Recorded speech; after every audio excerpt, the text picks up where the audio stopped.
जी प्यारे बच्चों, अस्सलाम वालेकुम। मुझे उम्मीद है कि आप खैरियत से होंगे और अपने एग्जाम की तैयारियों में मसरूफ होंगे।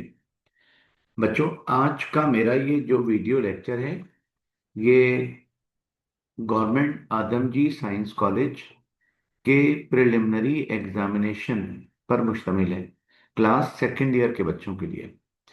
और मॉडल पेपर के बाद एक बहुत अच्छा पेपर ये वाला पेपर है। मेरा मशवरा ये है कि मॉडल पेपर जो मैं आपको ऑलरेडी सॉल्व करके अपलोड कर चुका हूँ यूट्यूब पर, आज आदमजी साइंस कॉलेज का पेपर अपलोड कर रहा हूँ। इन दो पेपर्स को बहुत अच्छी तरह, बहुत ध्यान से आप तैयार कर लीजिएगा। आइए चलते हैं अपने काम की तरफ।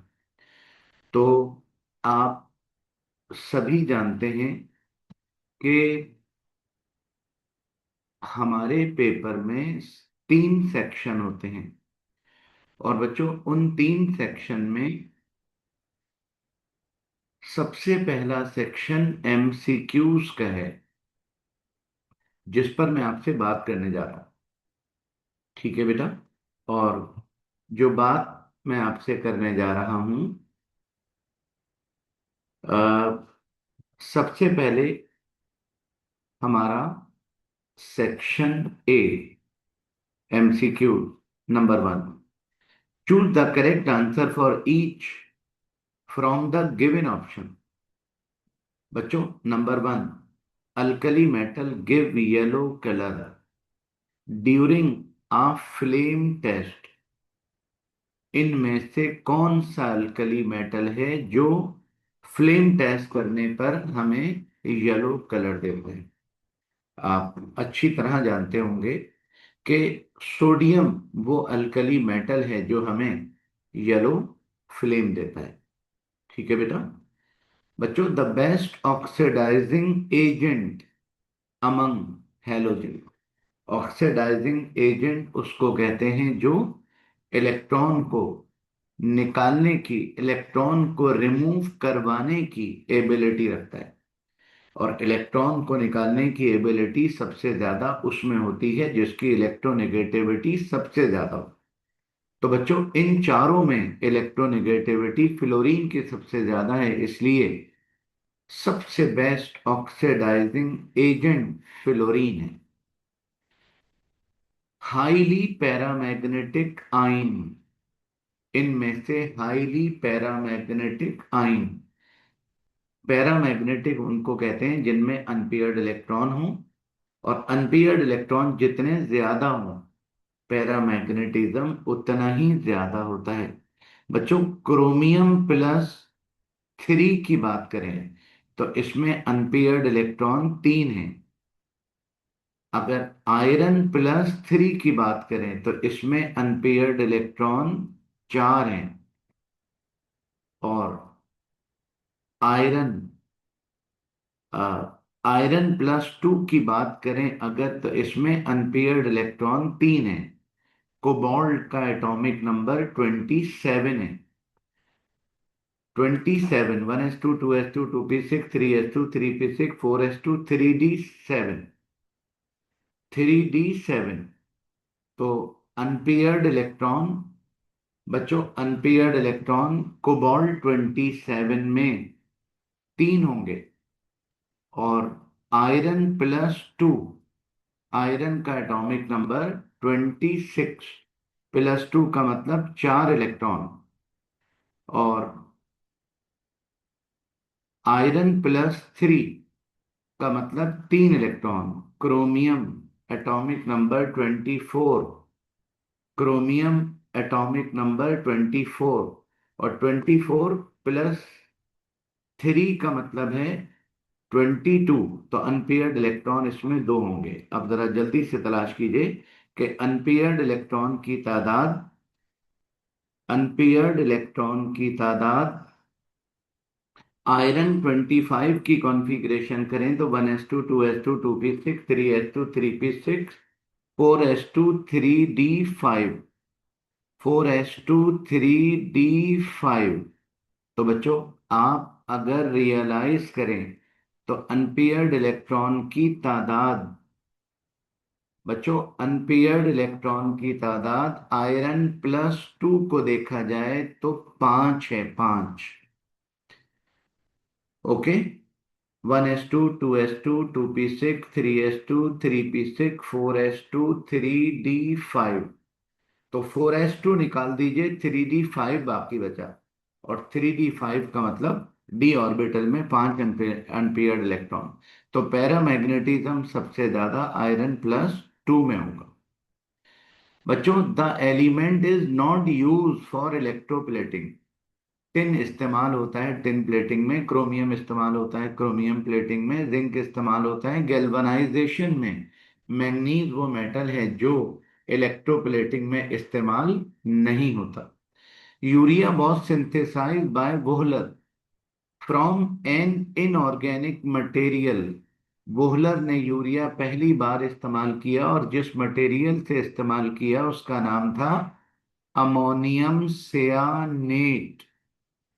Formula of hydrocarbon C4H8। आप सब जानते हैं कि C4H8 का मतलब butene.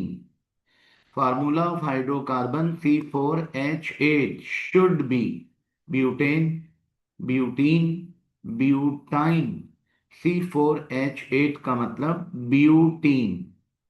Which of the following pair of compound represent functional group isomerism? बच्चों, इनमें इथेनॉल और डाई मीथाइल ईथर, ये वो दो कंपाउंड हैं जिनमें फंक्शनल ग्रुप डिफरेंट है, यानी फंक्शनल ग्रुप आइसोमेरिज्म है इनमें। ठीक हो गया। चलें अगली बात करते हैं। और बच्चों, अगली जो बात आपसे करनी है, अगली जो बात आपसे करनी है वो अगले एमसीक्यूज पर करनी है।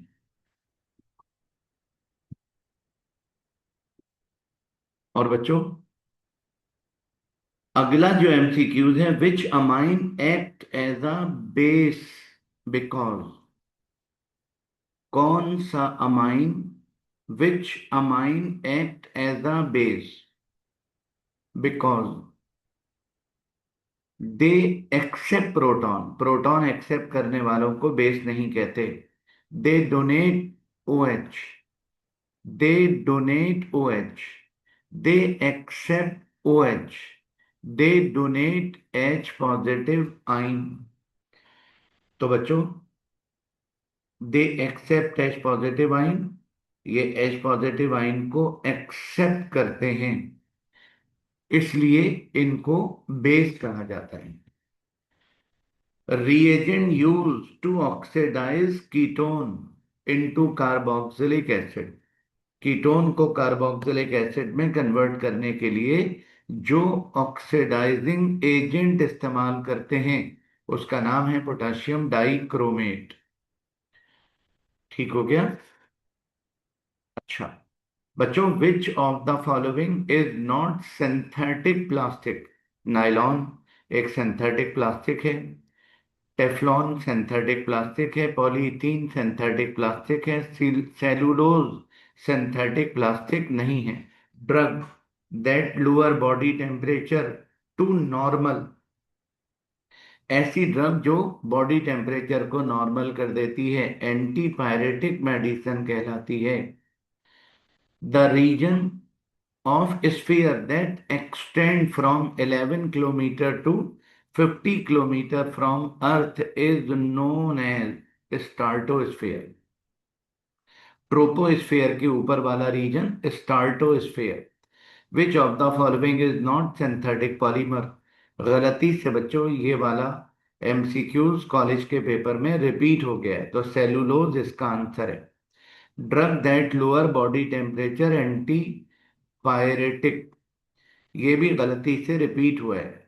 Region of sphere which extend 11 kilometre to 50, गलती से रिपीट हुआ है स्टार्टोस्फीयर। आदम जी कॉलेज के पेपर में 3 एमसीक्यूज ऐसे हैं जो गलती से रिपीट हो गए हैं, कोई बात नहीं, माफ कर दीजिएगा। अ, बच्चों, 16वां, the the primary goal of green chemistry. Green chemistry का जो प्राइमरी गोल होता है वो friendly development of environment friendly chemical बनाना इनका मकसद होता है। ठीक हो गया। और energy of I R radiation की energy higher than radio wave होती है। तो ये बच्चों आदमजी कॉलेज के 17 एमसीक्यूज कंप्लीट हुए। इन्हें बार बार सुनकर याद कर लीजिएगा, जहन नशीन कर लीजिएगा। चलते हैं सेक्शन बी, जिसे हम शॉर्ट आंसर क्वेश्चन कहते हैं। बच्चों, इसमें क्वेश्चन नंबर 2 से शुरू होता है ये। और क्वेश्चन नंबर 2 का part 1, what is meant bye diagonal relationship. अब तक आप इसको याद भी कर चुके होंगे। आपने डायगोनल रिलेशनशिप के बारे में बताया। उसके बाद आपसे कह रहे हैं मेंशन 3 पेयर, 3 पेयर मेंशन कीजिए, ऐसे करके इसको मेंशन कर दिया। और मुझे उम्मीद है ये क्वेश्चन आपने अब तक याद कर भी लिया होगा। अच्छा, अगर ये ना कर सकें तो इसकी चॉइस है। और चॉइस ये है कि define D block element. Define D block element, तो आपने क्या करना है, डी ब्लॉक एलिमेंट को डिफाइन करना है। और उसके बाद बताना है why do they form coloured compound. Coloured compound क्यों बनाते हैं, क्रिस्टल फील्ड थ्योरी की मदद से आपने इसको एक्सप्लेन करना है ऐसे। और मैंने आपको ये पहले भी करवाया था, मॉडल पेपर में भी आया था। आप इसका ये मैं समझा चुका हूँ। इस वक्त समझाने का टाइम नहीं है, सिर्फ और सिर्फ ओवरव्यू देने का टाइम है। तो आप इसको ऐसे करके याद कर लीजिएगा। ठीक है। अच्छा बच्चों, क्वेश्चन नंबर 2 का part number 2, discuss group trend of atomic radii electrical conductivity of alkali metal. मतलब एटॉमिक रेडियाई और इलेक्ट्रिकल कंडक्टिविटी का ग्रुप ट्रेंड बताना है सिर्फ अल्कली मेटल। तो बच्चों, अल्कली मेटल में एटॉमिक रेडियाई का ट्रेंड, जो मुझे उम्मीद है कि आप अब तक याद भी कर चुके होंगे, दैट्स इट। इलेक्ट्रिकल कंडक्टिविटी का अल्कली मेटल में ट्रेंड, दैट्स इट। बात यहां पर मुकम्मल हो जाती है। और बच्चों, अल्क इलेक्ट्रिकल कंडक्टिविटी, अच्छी, अगर आप ये ना कर सके, वैसे तो ऐसा मुमकिन नहीं है कि इतना आसान सा क्वेश्चन कोई ना कर सके और इसको छोड़कर इस मुसीबत में पड़े। ये रीजन भी इसकी चॉइस है। अगर रीजन से बचना चाहते हैं तो ऊपर वाला क्वेश्चन कर लीजिए, और अगर ऊपर वाले क्वेश्चन से बचना चाहते हैं तो रीजन कर लीजिए। ऐसा एग्जाम में भी कीजिएगा। मेरा मशवरा है आपको कि अगर रीजन को चॉइस में छोड़कर आप बाकी क्वेश्चन कर लें तो बहुत अच्छा होगा। Question number 3, give IUPAC name of the following complexes. जी बेटा, नंबर 1 का नाम ट्राई करें। Sodium tetra hydroxo platinate 2। Sodium tetra hydroxo platinate 2। Number 2, potassium hexacyano monocarbonyl ferrate ferrate 2। ठीक है बेटा। और फेरेट 2 का अगर ऑक्सीडेशन नंबर निकालना चाहें तो -2 में से -6 को माइनस करेंगे तो बच्चों ये 2 नहीं बल्कि 4 होगा। तो मैं इसको 4 किए देता हूं। मैं बेटा इसको 4 किए देता हूं। चले, अब ये नाम करेक्ट हो गया। तो बताइएगा, पोटाशियम पोटाशियम एक गलती इसमें और आ रही है, और वो गलती ये है, इसको सही कर दीजिए। जी बेटा, जल्दी से जवाब दीजिएगा। Potassium pentacyano, potassium pentacyano potassium pentacyano mononitrosyl, mononitrosyl. और ये इसका ऑक्सीडेशन नंबर निकाल दिया। चलें आगे बढ़ते हैं जी। Tetra amine zinc 2 ion. Number 4, tetra tetra thiocyanato, tetra thiocyanato nickelate 2 ion. Number 5, number 5, di amine, di amine, di bromo, di chloro platinate 4। ये बेटा इन पांचों के IUPAC नेम। और ऐसे बहुत सारे कंपाउंड मैं आपको YouTube पर रिकॉर्डेड दे चुका हूं। आप उनकी प्रैक्टिस, उन्हें एक मर्तबा लाजिम देख लीजिएगा। ठीक है, चलें आगे बढ़ते हैं बच्चों। Write down the properties of beryllium. Beryllium की प्रॉपर्टीज लिखनी है and show it unique behaviour. Beryllium की प्रॉपर्टीज जो इसको अपने ग्रुप में यूनिक बनाती हैं। आपने बेरिलियम की प्रॉपर्टीज को लिखकर बात को दी एंड कर दिया। ये क्वेश्चन नंबर 2 का पार्ट नंबर 4 था। मुझे उम्मीद है कि आपने अब तक इसको याद कर लिया होगा।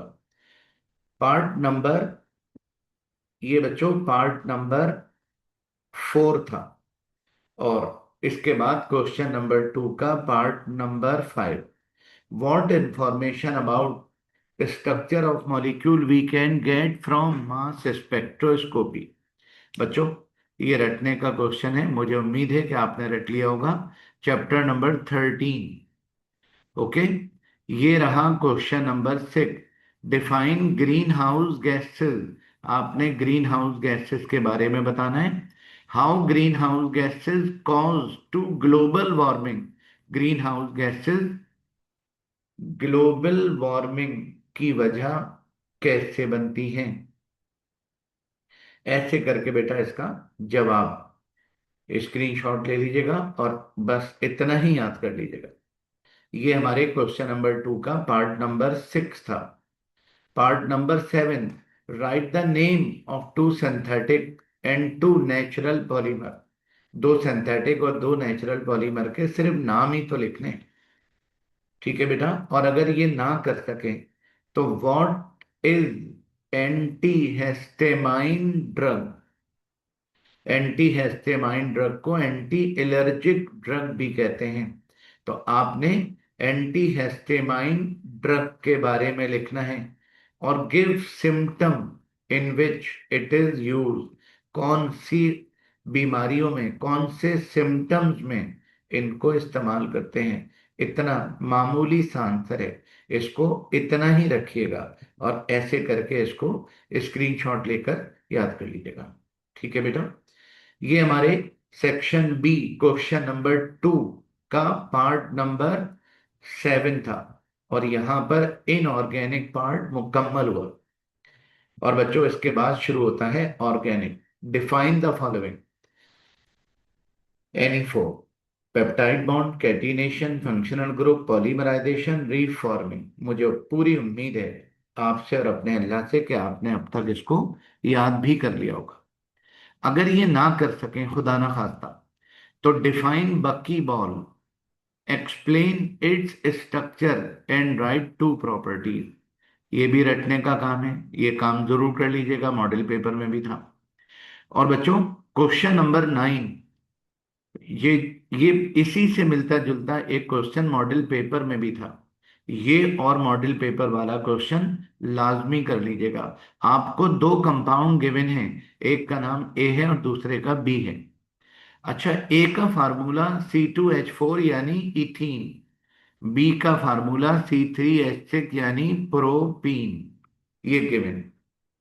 अब आपसे कह रहे हैं ड्रॉ करना है ऑर्बिटल स्ट्रक्चर ऑफ ए। बच्चों ए का ऑर्बिटल स्ट्रक्चर ड्रॉ करना है।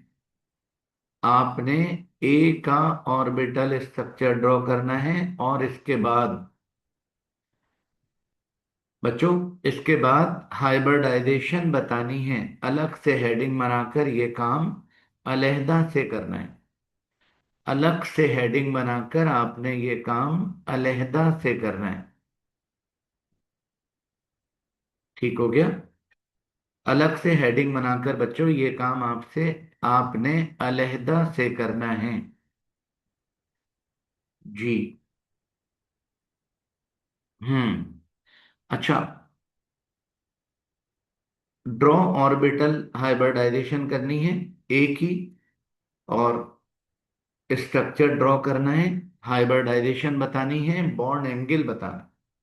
पहले ये वाला काम कर लेते हैं, और उसके बाद ओजोनोलिसिस करनी है बी की। बी मतलब प्रोपाइन। और अंडर सूटेबल कंडीशन और बेयर टेस्ट करना है ए का। बच्चों बहुत अच्छा क्वेश्चन है।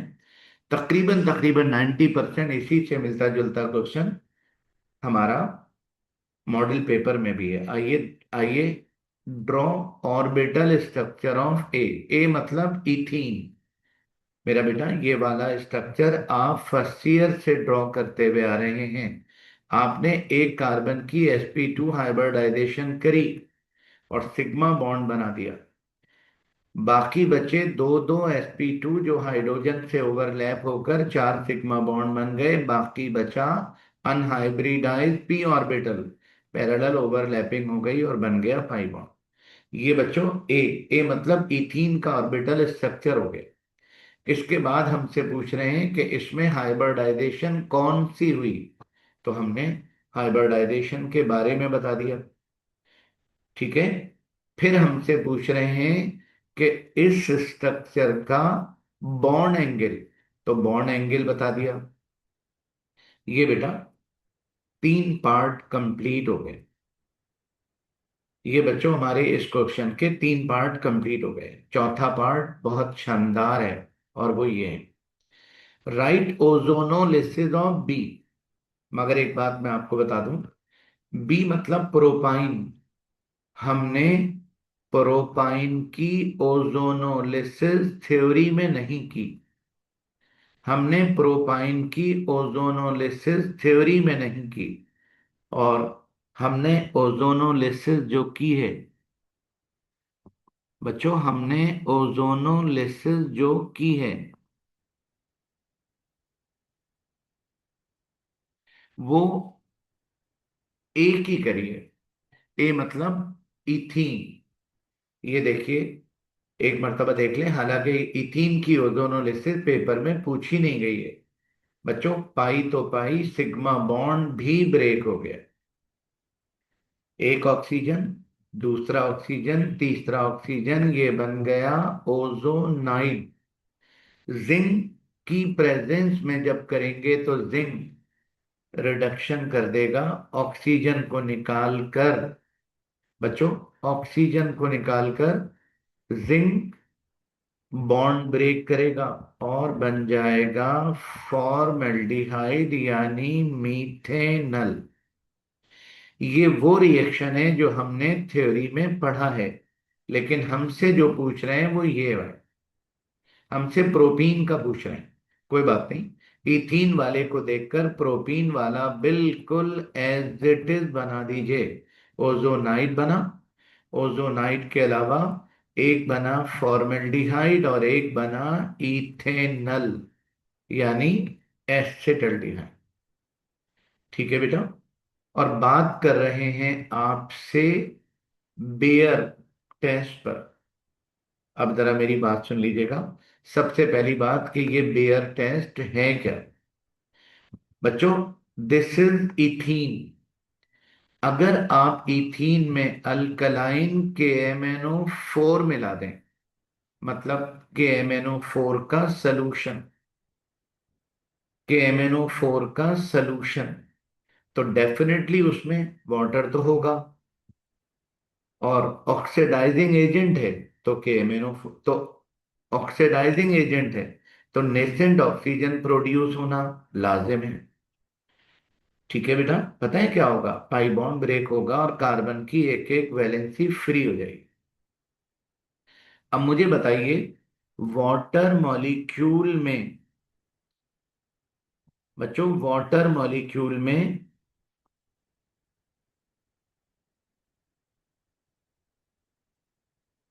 वाटर मॉलिक्यूल में बच्चों एक वाटर मॉलिक्यूल में एक है एच और एक है ओ एच। तो वाटर मॉलिक्यूल का ओ एच जाकर अटैच हो गया, बाकी बचा एच।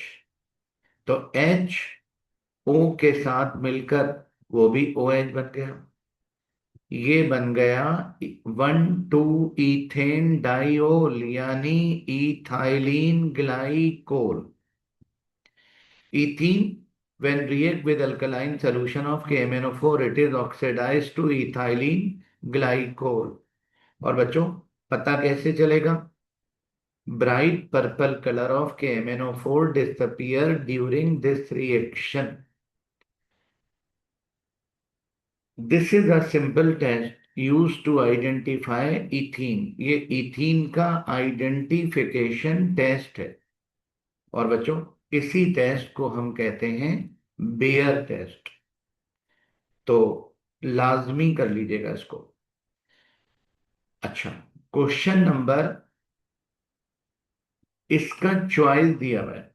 अगर आप खुदा ना खास्ता ये ना कर सकें तो ये कर, give name of the final product of the following process. Ethane diol is treated with पर क्लोरिक एसिड। बच्चों इथेन डाइओइक एसिड को पर क्लोरिक एसिड से जब रिएक्ट करते हैं तो पर क्लोरिक एसिड डिकम्पोज हो जाता है और डिहाइड्रेशन हो जाती है। और बच्चों अल्डिहाइड यानी कार्बोनाइल कंटेनिंग कंपाउंड बन जाते हैं दो। ओके। और क्लोरिक और आयोडिक एसिड में कन्वर्ट हो जाता है, पर आयोडिक एसिड में कन्वर्ट हो जाता है। तो इस रिएक्शन का जो मेन प्रोडक्ट है, फाइनल प्रोडक्ट, वो है फॉर्मेल्डिहाइड। नंबर टू, 1,2-डाइब्रोमो ethane is heated with alcoholic KOH। बताओ बेटा, alcoholic KOH dehydro halogenating agent है। तो क्या होगा? HBr निकलेगा और बन जाएगा vinyl bromide. Again dehydro halogenation होगी और बन जाएगा इथाइन। ठीक है बेटा। Ethene is treated with oxygen in the presence of per iodic acid. Ethene ethene को ट्रीट करना है ऑक्सीजन के साथ पर आयोडिक एसिड कैटलिस्ट की प्रेजेंस में। तो बताओ बेटा क्या होगा? बच्चों ये देखिए, पाई बॉन्ड ब्रेक हो गया और पाई बॉन्ड ब्रेक होने से कार्बन की एक एक वैलेंसी फ्री हो गई, ऑक्सीजन जाकर अटैच हो गया और ये बन गया साइक्लिक ईथर यानी इपॉक्साइड। और इक्वेशन को हाफ लगाकर बैलेंस कर दिया। Ethyne is treated with H2O in the presence of H2SO4। बच्चों हाइड्रेशन की बात कर रहे हैं, ये देखिए पाई बॉन्ड ब्रेक हुआ, वाटर का H और OH जाकर अटैच हो गया और बन गया विनाइल अल्कोहल। और विनाइल अल्कोहल की डिकम्पोजिशन हुई, H बराबर वाले कार्बन पर शिफ्ट हो गया, कार्बन और ऑक्सीजन में डबल बॉन्ड बन गया और बन गया इथेनल। ठीक है बेटा, ये चौथा रिएक्शन था। और या तो पीछे वाला क्वेश्चन कर लीजिएगा या फिर ये वाला कर लीजिएगा। आगे चलते हैं। IUPAC नेम बनाना है इन सब के, और ये काम आपका है। कोई इनमें ऐसा कंपाउंड नहीं है जिसका IUPAC नेम आप बना ना सकें। बच्चों what are electrophilic substitution reaction, write mechanism of Friedel Crafts alkylation और हेलोजिनेशन। ये काम आपका है, आप करेंगे। और अगर ये ना कर सके तो why are amine basic in nature, ये बताना है, अमाइन की बेसिसिटी बतानी है। How can we prepare ethyl amine from the following, ethyl iodide से इथाइल अमाइन बनाना है। तो इथाइल आयोडाइड का अमोनिया से रिएक्शन कर दीजिए, हाइड्रोजन आयोडीन को लेकर हाइड्रोजन आयोडाइड बन जाएगा और इथाइल अमाइन बन गया। नंबर टू बच्चों, इथाइल अमाइन फ्रॉम मिथाइल सेयानाइड, ये रहा मिथाइल सेयानाइड, मिथाइल मरकप्टेन। आपने इसकी रिड्यूसिंग एजेंट की मदद से रिडक्शन करी, तो बताओ बेटा, बताइए बताइए बेटा क्या होगा। ये देखिए, ये देखिए, पाई बॉन्ड ब्रेक हुआ, दो दो हाइड्रोजन कार्बन के साथ और दो हाइड्रोजन नाइट्रोजन के साथ अटैच हो गए और इथाइल अमाइन बन गए।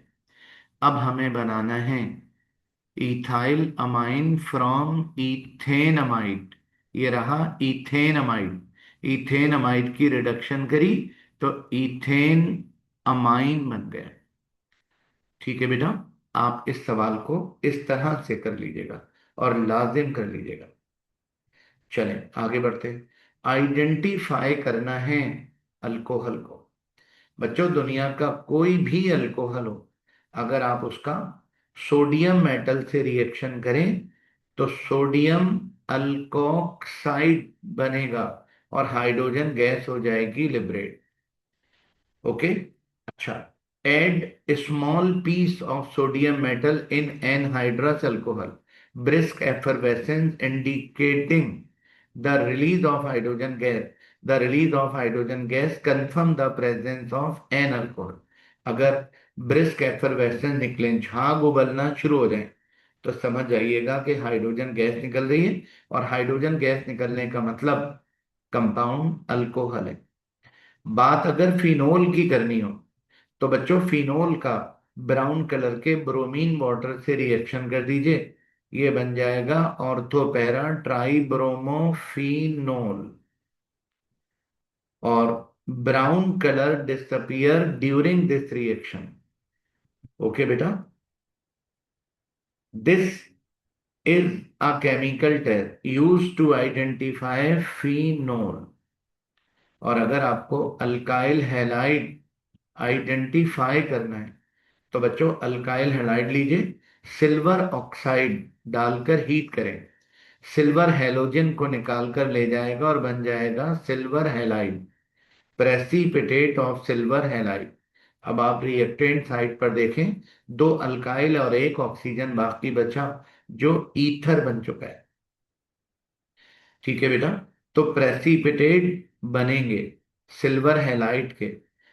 तो this is a simple chemical test used to identify an alkyl halide। और बच्चों, अगर अल्डिहाइड को आइडेंटिफाई करना हो तो दुनिया का कोई सा भी अल्डिहाइड लीजिए और टॉलिन रिएजेंट डालकर हीट कर दीजिए। जब टॉलिन रिएजेंट डालकर हीट करेंगे तो बताइए बेटा क्या होगा, अल्डिहाइड की ऑक्सीडेशन हो जाएगी, टॉलिन रिएजेंट की रिडक्शन हो जाएगी, अल्डिहाइड की ऑक्सीडेशन टॉलिन रिएजेंट की रिडक्शन के नतीजे में सिल्वर मेटल बनेगा जो टेस्ट ट्यूब या बीकर की वॉल पर डिपॉजिट हो जाएगा और यूं टेस्ट ट्यूब मिरर बन जाएगी। तो this is a simple laboratory test use to identify an aldehyde. Okay बेटा, ये आइडेंटिफिकेशन टेस्ट सारे जमा कर लीजिएगा, मॉडल पेपर वाले और ये वाले, इनको इकट्ठा एक जगह करके तैयारी कर लीजिएगा। Define chiral carbon and plane polarized light, explain optical isomerism, ये बच्चों काम आपका है। 13वां सवाल है, what are organometallic compound, how is Grignard reagent prepared, Grignard, how is Grignard reagent prepared, Grignard reagent कैसे प्रीपेयर करना है। बच्चों, ये पूरा क्वेश्चन जिम्मेदारी आपकी है, आप करेंगे। और यहां से लेकर यहां तक ये क्वेश्चन जिम्मेदारी आपकी है, बल्कि आप कर भी चुके होंगे। Write down the reaction of Grignard reagent, ये मैं करके दिखा देता हूं। ग्रिग्नार्ड रिएजेंट का आपने इथाइल अमाइन से रिएक्शन करना है। तो बताओ बेटा क्या होगा। ये जो ग्रिग्नार्ड रिएजेंट का मिथाइल है, ये इलेक्ट्रॉन देगा किसको? हाइड्रोजन को। ये इलेक्ट्रॉन देगा हाइड्रोजन को, नाइट्रोजन इलेक्ट्रॉन देगा मैग्नीशियम को। और ये बन गया methyl amine magnesium bromide. Carbon dioxide से अगर रिएक्शन करना हो तो इंटरमीडिएट प्रोडक्ट के थ्रू, बच्चों, इंटरमीडिएट प्रोडक्ट के थ्रू ये बन गया कार्बोक्सिलिक एसिड। ये काम इस तरह से लाजिम कर लीजिएगा। ठीक है बेटा। और अगर खुदा ना खास्ता ना हो, वैसे ना होने की बात नहीं है, अगर ना हो तो चॉइस आपके पास मौजूद है। हाउ कैन यू, बच्चों, how can you prepare the following compound from ethyl chloride. हमें इथाइल नाइट्राइल बनाना है from ethyl chloride. Ethyl chloride लिया, सोडियम सियानाइड से रिएक्शन किया, सोडियम ने Cl को निकाला, सोडियम क्लोराइड बन गया। और बच्चों, सियानाइड इथाइल के साथ जाकर अटैच हो गया और ये बन गया इथाइल सियानाइड, यानी इथाइल नाइट्राइल। ठीक हो गया। अब आपको अब आपको इथाइल क्लोराइड से इथाइल एसीटेट बनाना है। तो इथाइल क्लोराइड का रिएक्शन सोडियम एसीटेट से किया, सोडियम ने क्लोरीन को निकालकर सोडियम क्लोराइड बना दिया। एसीटेट इथाइल के साथ अटैच हो गया और बन गया इथाइल एसीटेट। अब बेटा हमें इथाइल क्लोराइड से इथाइल मरकप्टेन बनाना है।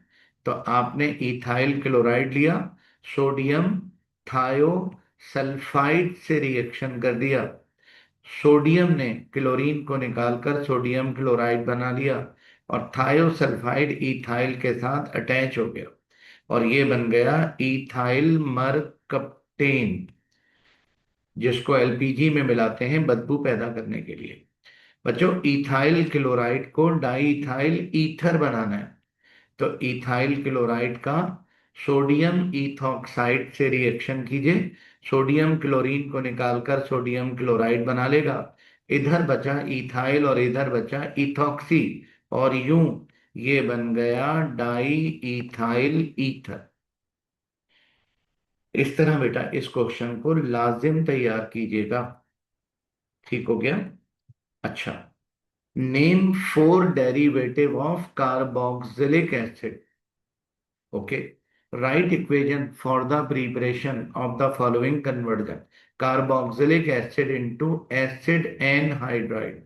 बच्चों, ये रहा कार्बोक्सिलिक एसिड, इसका रिएक्शन कार्ब फास्फोरस पेंटा ऑक्साइड की प्रेजेंस में जब हीट करते हैं तो एक कार्बोक्सिलिक एसिड में से H और दूसरे में से OH निकलकर वाटर बन जाता है।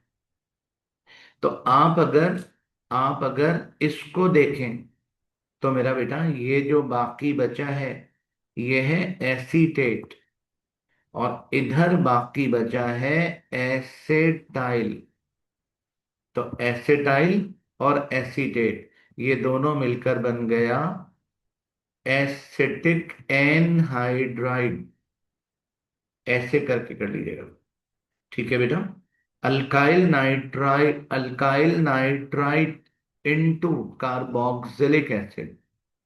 ये मेरा बेटा अल्काइल नाइट्राइल, गलती हो गई है, अल्काइल नाइट्राइट नहीं है, अल्काइल, बच्चों, ये अल्काइल नाइट्राइल है, अल्काइल नाइट्राइल।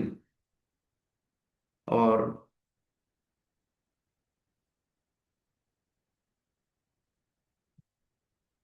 ये अल्काइल नाइट्राइल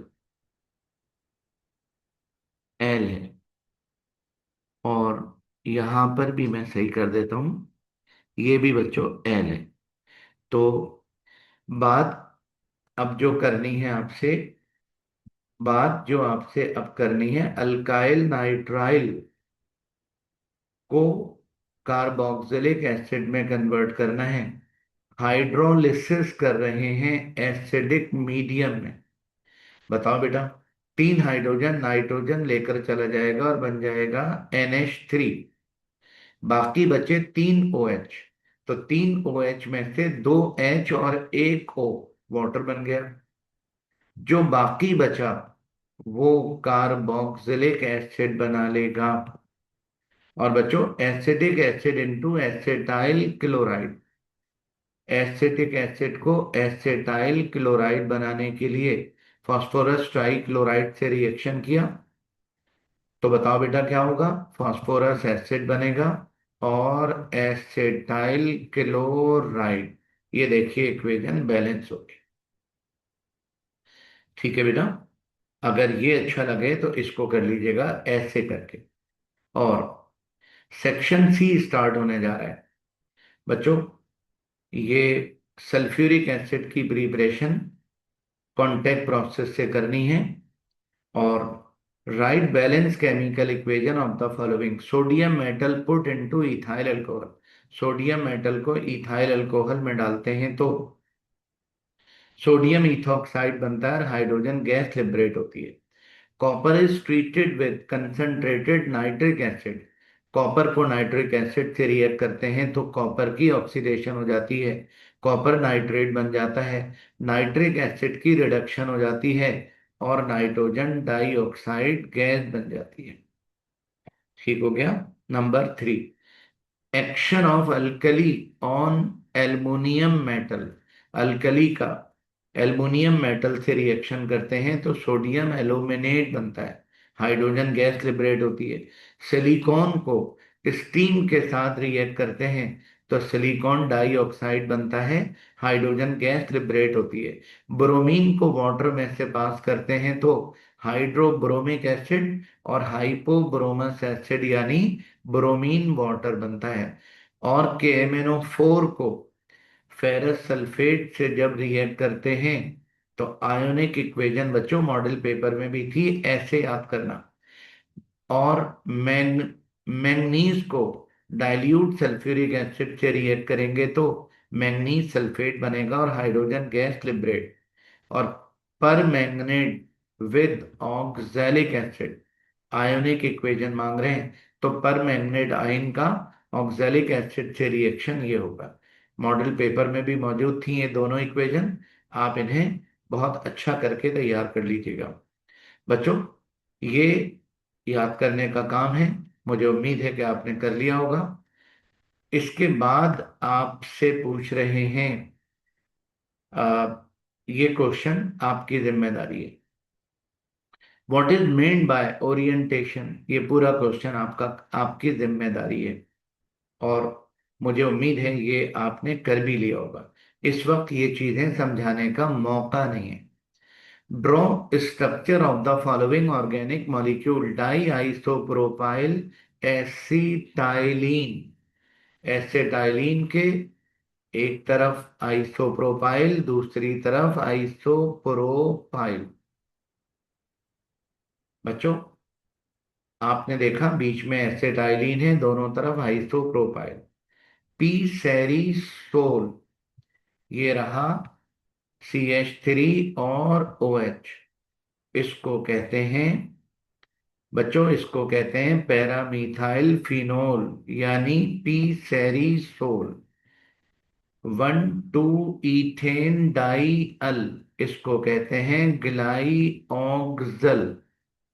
और बात अगर करें आप बीटा मीथाइल वेरल एल्डिहाइड, तो बच्चों बीटा मीथाइल, ये देखिए बीटा पर मिथाइल और 5 कार्बन का एल्डिहाइड, वेरल एल्डिहाइड। हाइड्रोक्विनोन आप अच्छी तरह जानते हैं, इसको कहते हैं हाइड्रोक्यूनोन, आइसोप्रोपाइल फॉर्मेट। बच्चों, ये रहा, ये रहा फॉर्मेट। एक छोटी सी गलती हो गई है, इस गलती को मैं सही किए देता हूं। चलिए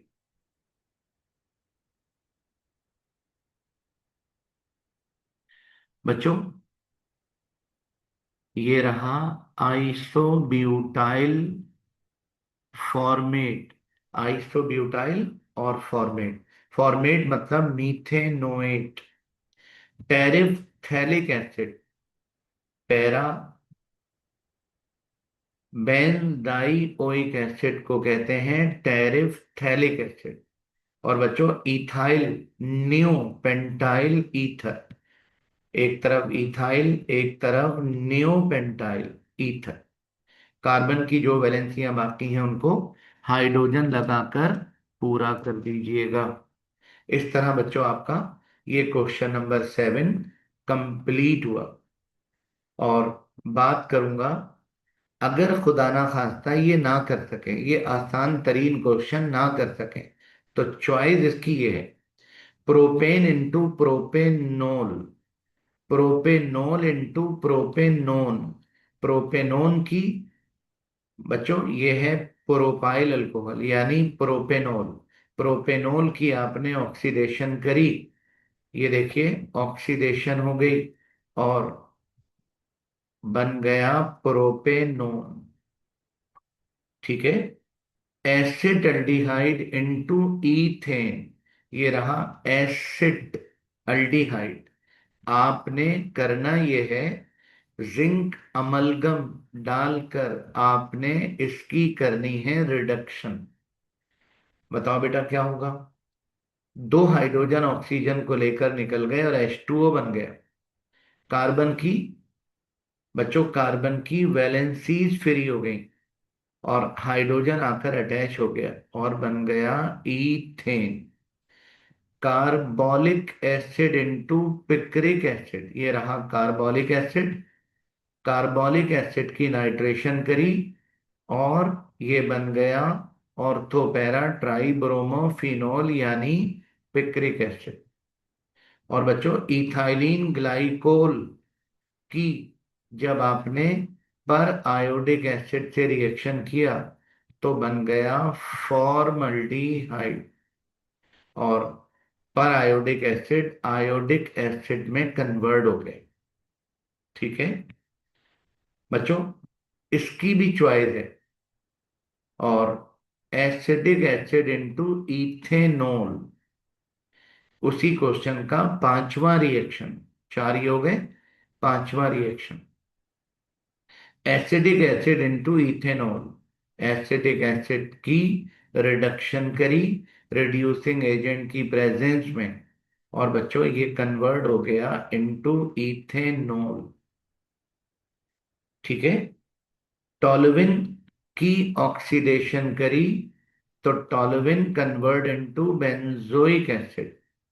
ethyl chloride into vinegar acid, ethyl chloride का NaOH से रिएक्शन हुआ, सोडियम क्लोराइड बना और इथाइल अल्कोहल। फिर बच्चों, इथाइल अल्कोहल की ऑक्सीडेशन करी पोटेशियम डाइक्रोमेट और कंसंट्रेटेड H2SO4 के थ्रू रिडक्शन हो गई और बन गया एसिड अल्डिहाइड। ऑक्सीडाइजिंग एजेंट ने इसकी फर्दर ऑक्सीडेशन कर दी और बन गया एसिड एल्डिहाइड यानी वेनिगर एसिड। फॉर्मल्डिहाइड इनटू आयमीन, बच्चों ये रहा फॉर्मल्डिहाइड। और फॉर्मल्डिहाइड का प्राइमरी अमाइन से रिएक्शन किया। बताओ बेटा क्या होगा। हाइड्रोजन ऑक्सीजन, ये बन गया H2O। दो वैलेंसियां नाइट्रोजन की और दो कार्बन की फ्री हो गई, डबल बॉन्ड बन गया और हम कहेंगे आयमीन तैयार हो गया। ठीक है बेटा, ऐसे करके आप इसकी तैयारी कर लीजिएगा। फॉर्मल्डिहाइड इनटू आयमीन, फॉर्मल्डिहाइड से आयमीन बन गया। और रही बात क्वेश्चन नंबर 8 की, तो मुझे पूरी उम्मीद है कि आप इस पेपर को कर चुके होंगे। ठीक है बच्चों, ये आपका आदमजी साइंस कॉलेज का पेपर कंप्लीट हुआ। इसकी बहुत अच्छी तैयारी कर लीजिएगा, मुझे अच्छा सा रिस्पॉन्स दे दीजिएगा, ताकि मुझे इत्मीनान हो जाए कि मेरी मेहनत आपके काम आ गई। और अगर आपने रिस्पॉन्स ना दिया तो डेफिनेटली इसका मतलब यही होगा कि मेरी मेहनत आपके काम नहीं आ रही। ठीक है, तो आप मुझे इसका रिस्पॉन्स जरूर दीजिएगा। और अपनी दुआ में जरूर याद रखिएगा, अपने पेरेंट का बहुत ख्याल रखिएगा। इंशाल्लाह अनकरीब मैं आपको ढेर सारे आदमजी कॉलेज के एमसीक्यूज मजीद, जिनकी तादाद तकरीबन 200 है, वो आपके हवाले करूंगा। तब तक अपना बहुत ज़्यादा ख्याल रखिएगा। अल्लाह हाफिज।